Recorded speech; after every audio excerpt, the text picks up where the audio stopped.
안녕하세요. 라움세무에게 김현주 세무사입니다. 안녕하세요. 라움세무에게 김진규 세무사입니다. 아시는 분들은 아시겠지만 저희가 부부이기 때문에 오늘은 이렇게 집에서 촬영을 하고 있는데요.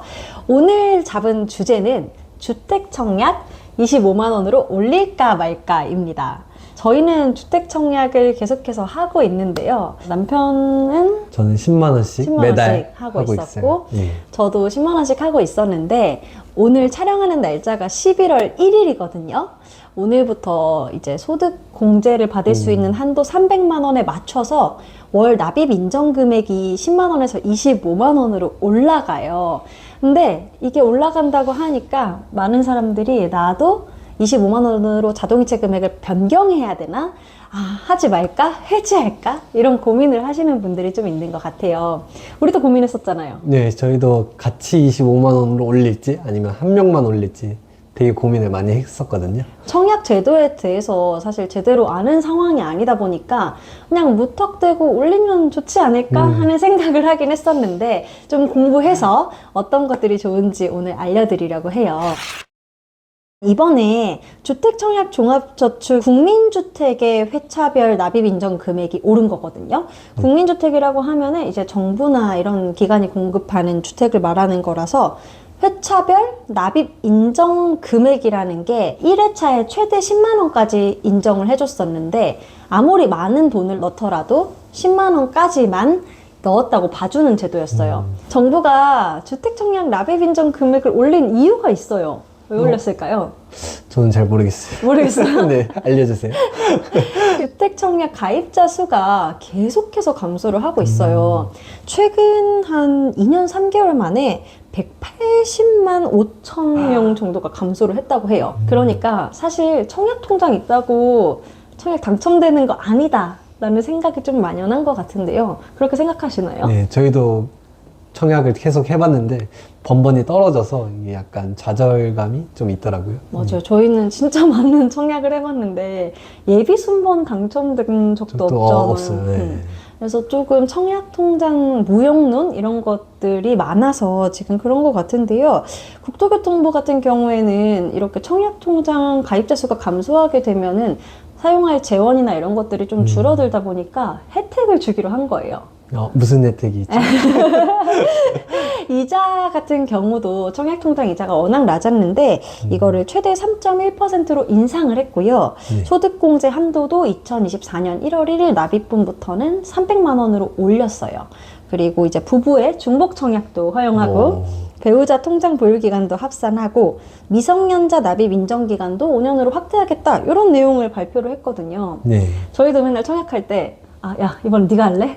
내가 할까? 맞아요. 이러는데 중복 청약이 되는 걸로 바뀌었다고 합니다. 원래 소득공제 한도가 2024년 1월 1일부터 300만 원으로 올랐어요. 제가 세무사니까 소득공제 한도부터 좀 짚고 넘어가면은 원래 총급여액 7천만 원 이하인 근로자가 이제 무주택 세대주고 주택청약 종합저축에 납입한 금액을 300만 원 한도로 이제 40% 소득공제를 해주는 제도가 있었거든요.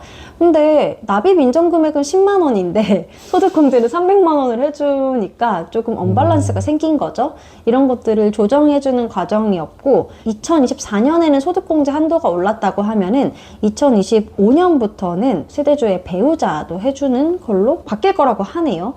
보면 무주택 세대주뿐만 아니라 배우자도 소득공제, 비과세 혜택을 부여하겠다 이런 발표가 있었어요. 그러면 이제 궁금한 건 그거잖아요. 네. 주택 청약을 할 거면 계속 넣을 거면 이게 진짜 당첨이 될까? 그렇죠. 그리고 내가 납입 금액을 올리면 더 당첨 확률이 높아질까? 이런 것들이 궁금하잖아요. 네. 10만 원 넣던 걸 25만 원으로 넣으면 당첨 확률이 더 높아질까요? 제가 생각하기에는 높인다고 해도 좀 안 될 것 같은 가능성이 좀 높을 것 같아요. 워낙 너무 많이 떨어지다 보니까.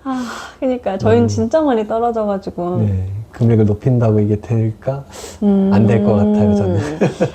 그게 공공주택인지 아니면 민간주택인지에 따라서 좀 다르다고 하는데요. 네. 최근에 막 사전청약 엄청 많이 했잖아요. 맞아요. 근데 그런 사전청약을 했을 때 공공청약에 당첨된 사람들의 면면을 보면은 청약주택에 평균 18년 정도 가입을 했고 그리고 납입 금액이 한 2,200만 원이 넘었다고 해요.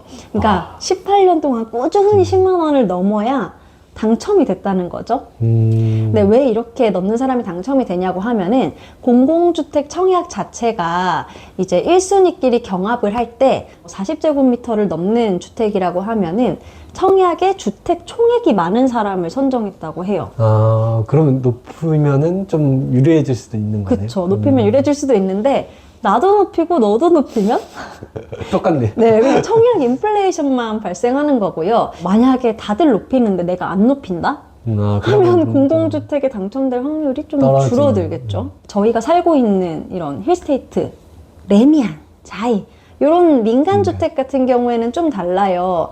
청약 1순위끼리 경합을 할 때 가점을 보는데 그 가점이 청약 저축에 얼마나 있는지가 아니라 청약 저축에 인정되는 횟수가 몇 번인지를 보거든요.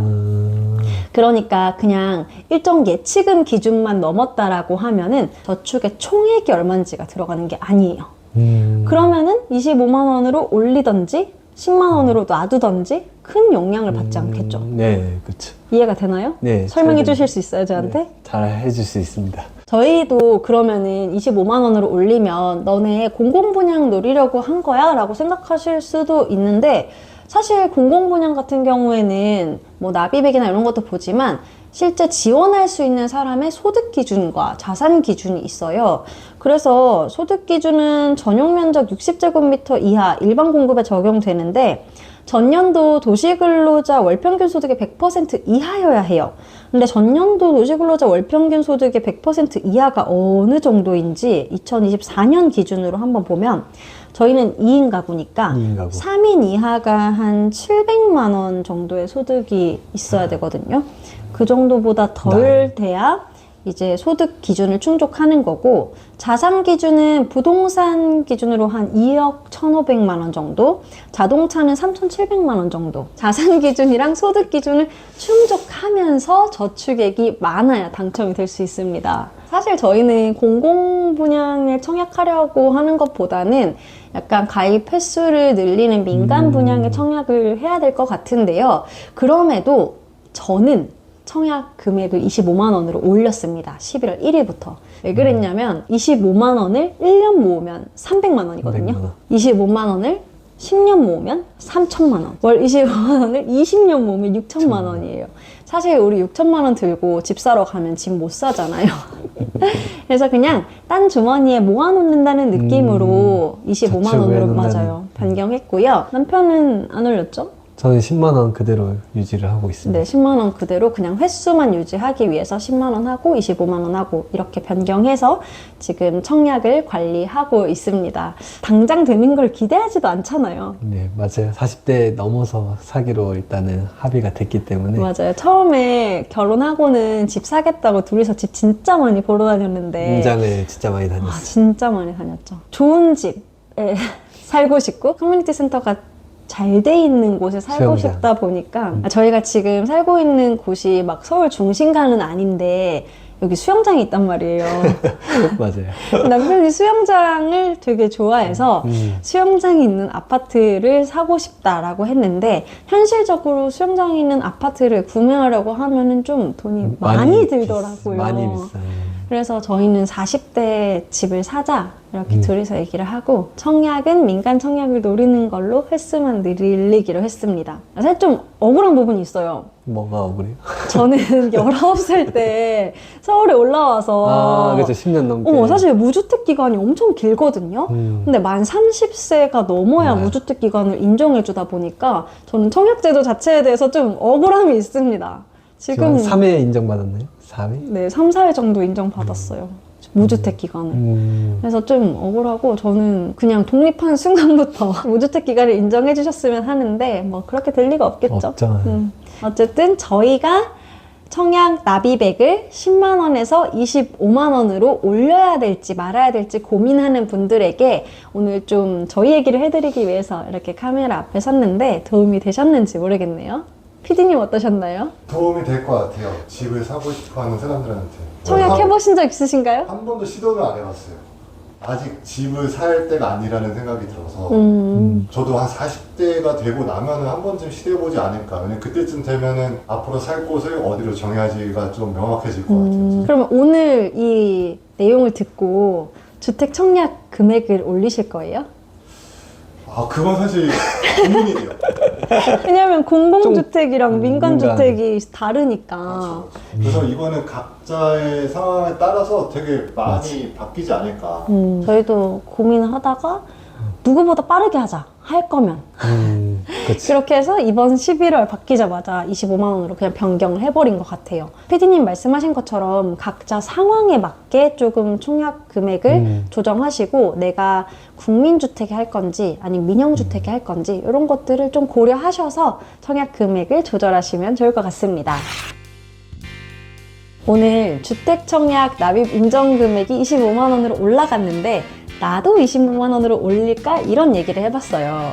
사실 저희가 맨날 세금 얘기만 하다가 그치. 오랜만에 이런 돈 얘기를 했는데 저희가 세무사 부부로서 혹은 그냥 경제 활동을 하는 사람으로서 얘기해 드릴 수 있는 그런 경제 얘기가 좀 많을 것 같아요. 하실 말씀 있으신가요? 네, 너무 설명을 잘 들어서 저도 너무 유익한 시간이었습니다. 앞으로도 이런 내용에 대해서 궁금한 게 있으면 댓글을 좀 달아주세요. 저희 얘기들을 좀 공유해 드리겠습니다. 다음에 또 이런 시간 가져요. 안녕. 안녕.